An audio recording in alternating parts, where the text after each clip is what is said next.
Ladies and gentlemen, good morning and welcome to Gashi's Kaman TV, the Tourist Man, Black Africa. In today's video, I want us to look at the reason why the government is praying for the economy, why the government is invoking the name of God to stop magaidi ambao wanashambulia watu kule Turkana, to stop those guys, the cattle rustlers, the bandits, and the hunger that is biting Kenyans. The world all over, even the largest economies like America, Britain, China, Italy, Germany, name them, none of these economies grew by prayers. So why is William Samoei Ruto's government trying to employ prayers as a way of solving the economic problems that are facing this country? The first reason, in my view, is that this government wants to divert the attention of the people from the real problems that are hurting Kenyans. It is running away from the real issues, because when they took over, they had promised Kenyans so many things. They had promised to lower the price of commodities. They promised to lower the price of Uga to Kenya shilling 100, and the price of fuel even to Kenya shilling 100. They had promised so many stadiums. They had promised free education, many dams all over. They had promised to build bridges even when there was no river. So it was a promise and a promise and a promise government. But now, the reality is, they have not been able to achieve this. And they have realized that they may not even be able to achieve this. So, and what is happening now, the current situation is actually getting out of hand. Insecurity is getting out of hand. Policemen are being killed by bandits. Even as the CS Interior try to come up with a brave face, it is not helping anything. Even when William Samoei Ruto tells the bandit not to test him, they test him many times and they don't care. Even when the government says that it is solving many problems, that it is giving free fertilizers and what, people have not seen anything good coming from this government. So to divert the people's attention, they revert to the region. That is why they say that they are planning to pray for the economy of this country. And I'm telling you, this is just but diverting the people's attention. In developing countries, religion has been used as the opium of the mind. Now, when you look at many churches, it is in churches that many people are hoodwinked. It is in churches that people are given false promises. Talk of people, prophets and prophetess who tells people that they are going to heal from diseases, magonjwa ambayo hawezi hata kusikia dawa, magonjwa ambayo hata amewashida madaktari wote. But in churches, you hear the pastors telling you that even the cripples are walking, even the blind are seeing. Na ni jambo ambalo haliwezekani kusema ukweli, because if this was the case, I believe these people should be visiting hospitals and find people who are admitted in hospitals, and they would heal these people, and everybody would be able to see what is happening. But now you see religion in Africa, it has been used as an opium. It has been used to make people look like they are drunk, to run away from reasoning logically, because you start reasoning emotionally. You start reasoning in a way that doesn't make any logical sense. So this is what the government is reverting to, because it does not want people to start reasoning logically. Inataka watu wachanganyikiwe kabisa, watu watumie dini katika kila kitu.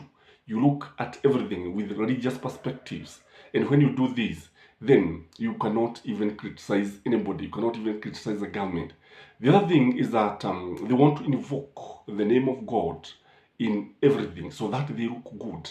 So hata ukiangalia vile ambavyo wanasema kila wakati ni Mungu amewafikisha pale ambapo wapo. Whereas we know that this election was highly compromised. We know that this election was contested. We know that Azimio strongly believe, and rightly so, that Raila won the elections. But now they want to invoke the name of God so that people do not question the legitimacy of this government, so that people do not question the way this government is being run. After all, when you hear the name of God and when Mungu anatajwa pale, utaona kwamba watu wengi hawataki kuendelea kuuliza maswali, kwa sababu in a region, by the way, you don't ask questions. Even after the pastor preaches, when he misleads the people don't ask questions, because this is not a discussion. This is indoctrination. This is trying to show people what you're supposed to do without questioning, because they create this, invoking the name of God, create fear to the masses. So the other thing why this is happening is that when you invoke the name of God, it is a way of, I think this government is a way of stealing public funds.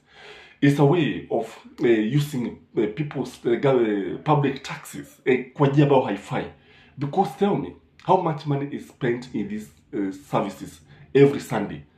And you know, this now is the fifth month since William Ruto took over the government.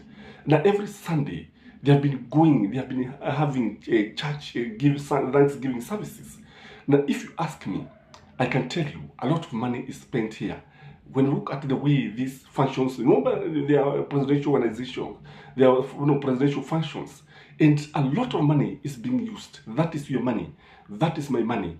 And this one is happening in a country where people are dying of hunger.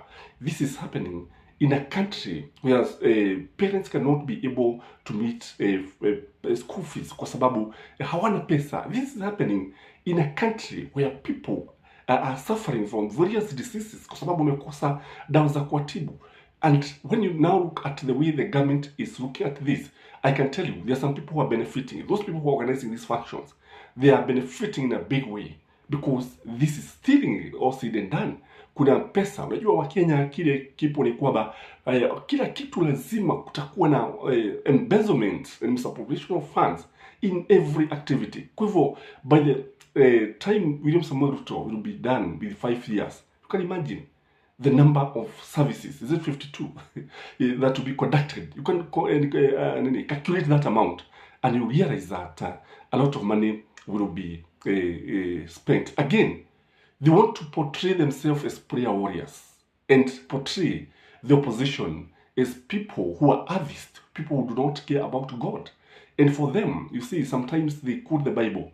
And a friend of mine was making a joke that one of a person who is fond of quoting the Bible, instead of talking about according to the Ephesians, what, he said, according to the Ethiopians. And people are caught on the ground laughing, because he was even misquoting the name of the author of that book, according to Ephesians.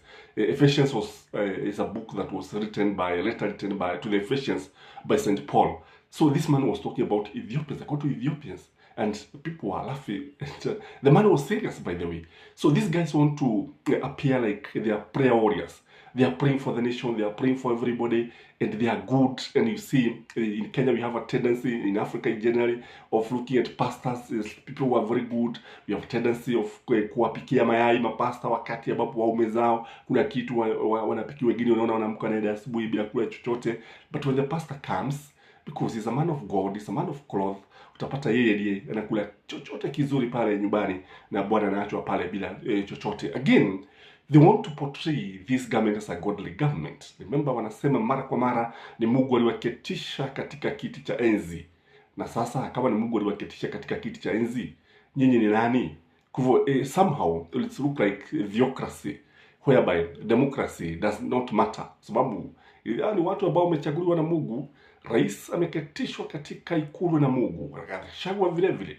And the same guys are the one who are throwing insult right, left and center bila kujali. The same guys are the one who are using the name, the church, to insult the former president Uhuru Muigai Kenyatta and Raila Amolo Odinga in the church, you can imagine. So in a nutshell, what we are saying is that nowhere do prayers comes in when it comes to the economy. What they need to do is to work, is to go back to their offices, go to the field and start working. Come up with what is going to help this country, because the economy is ailing. That's the way they're supposed to do. Lakini sio maombi. Na ukiangalia wengi unasema ati si maombi ni uchawi, sio uchawi ni maombi. But let me say that this country is headed in the wrong direction economically.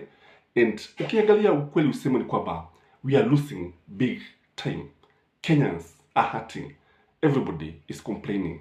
This is your host, Trace Command, the Tourism and Black Africa. Kindly like this video. You can even share the video, and you can also subscribe if you are here for the first time. And may you have a blessed week ahead. Bye-bye.